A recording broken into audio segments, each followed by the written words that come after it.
part of it is I went back and started breaking down a bunch of his tape and started really looking at him. It's endemic of college quarterbacks in general. When, all they've done is played shotgun football. And oftentimes in the college game, that first guy that you're reading your progression is open. And you're getting a lot of zone coverage. They're not changing a lot of things up because the pace with which you play. So you're always throwing it to the first dude. And so deadly accurate, really on time with the football. It's really when you get to that second and third read in your progression, when you have to start hitching up in the pocket and moving your feet. Like that's when there's almost a frenetic nature to his feet. And his feet aren't timing up necessarily with the routes because it becomes a little bit sped up, if you will. And I think, like I said, that's really endemic of a lot of young quarterbacks that you watch come out of the college game where everything's primarily gun and getting into the NFL game where you're still in gun, but now it's gun and you've got to tie your feet to this, the progressions. And then it's some, 20, 25 plays, maybe 35, 40% is under center. So it really becomes a very fine footwork situation. The West Coast offense, they always say you throw the ball with your feet. The timing of the offense is kept in the quarterback's feet. And it's something that Joel Klatt, who, we had on our radio show today on 104.3 The Fan, talked about. The timing of the offense is kept, it's held, the timing, the clock of the offense is held in the quarterback's feet. And that's what you see with young quarterbacks. So I think that that's going to get dramatically better as the season progresses. If they can continue to run the ball the way they've been running the ball, I think great things are about ready to happen for this Broncos team. So I'm very pleasantly surprised that they've won 4 games. But even that said, I expect them to play better. So, I would look at them at some point saying, man, at the end of the season, they're going to compete for, a 9-8, 10-7 type season and could be competing at the end of the season for a playoff berth. And if that's the case, man, that would exceed pretty much everybody's expectations. And that would be awesome. Talking about Bo there, are those mechanical things because he's played so much college ball? Is that something that, okay, now it's going to be a lot harder to correct that, when he's looking at that second and third read? Or is that something that over time you expect him to kind of work through?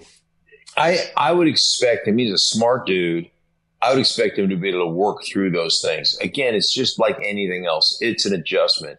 And Shanahan, Mike used to tell, I had a deal with Mike where I interviewed him once. I was writing for ESPN, the magazine, and just asking him about, that progression for quarterbacks. And he was like, it really takes 2 years and, into your third season before you really, the offense just becomes second nature to you. It's just like you just understand it. You just feel it. And I always say, as a player, you never know what you like or what you don't like until you've gotten your ass whipped doing something. And you're like, oh, now I know the pitfalls of that particular play. As you get advanced in football, there's certain things that I always think about, okay, I'm going to make this play, or they call a certain play. It's not only who do I have to block and, what's our assignment and versus certain fronts and, certain adjustments and certain looks. But the other thing I always thought about is, okay, where can I not get beat?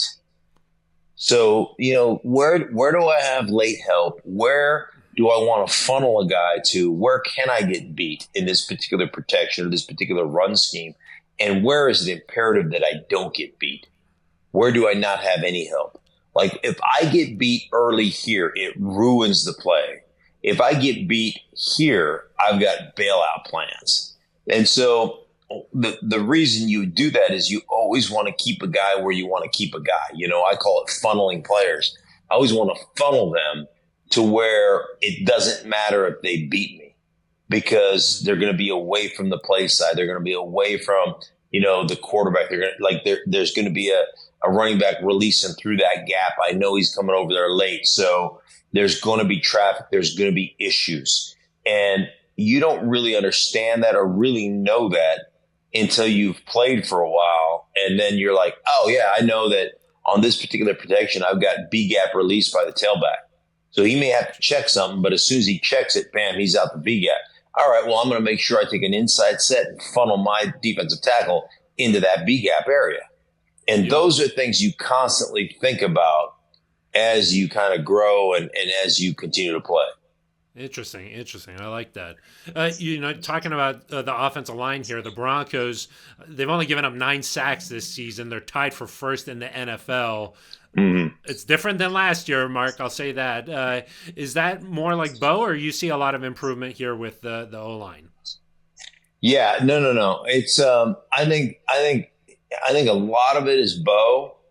A lot of it is him climbing the pocket. Like, one thing he does really well, he really does a great job of, if that first read is covered, climbing up into the pocket.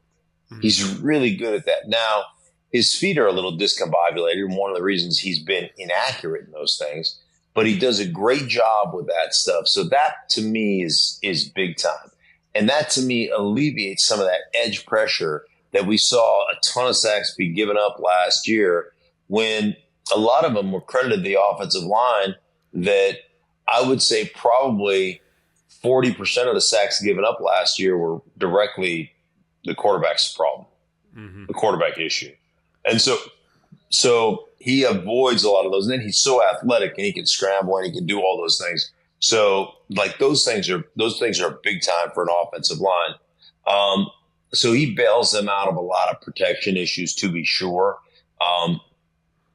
And then, they've been pretty good. They've fought pretty well. Like, they've been able to play pretty well up front in front of him. And then they do enough. And Sean Payton, the play caller, head coach, really good about running the ball, even when you're not having great success running it.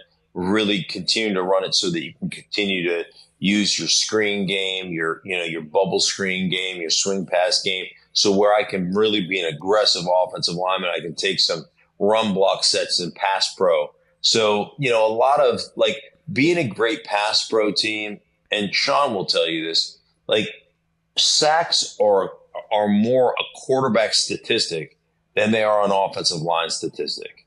Mm-hmm.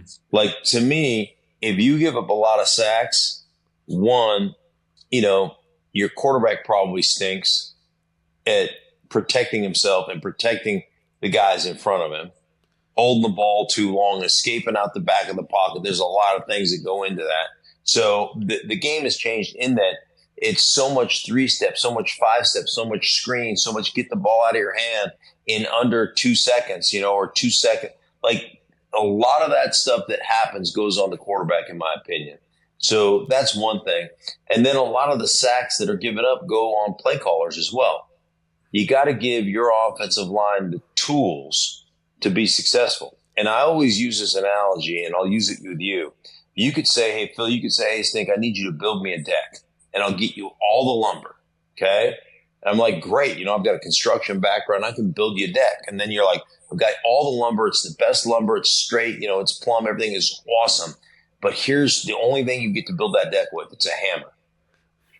Well, Phil, I'll build you a deck, but you better not stand on it, right? Because that thing's going to collapse. Like, I need a saw, I need a level, I need nails, I need brackets to break. Like, I need some other stuff than just the lumber and a hammer. And a play caller provides you with more than just a hammer. They provide you with a level. They provide you with a saw. They provide you with nails by the way they call plays, and by the way they give you an opportunity to change the aggressiveness of your set, to show up and run block on a 5-step drop, which normally you would never do, but you can because you understand the timing and the rhythm of the offense, because they've given you these opportunities to not only play past guys, but to aggressively run block guys in the play action game. And a great play caller understands your issues up front and does that for you. And that's one thing I will say about Sean. I've had many, many conversations with him about that and about taking the pressure off those guys up front, because ultimately they have those 5 together have the hardest job in football. A little bit biased, I'm sure, huh? No, not at all. There's zero bias there.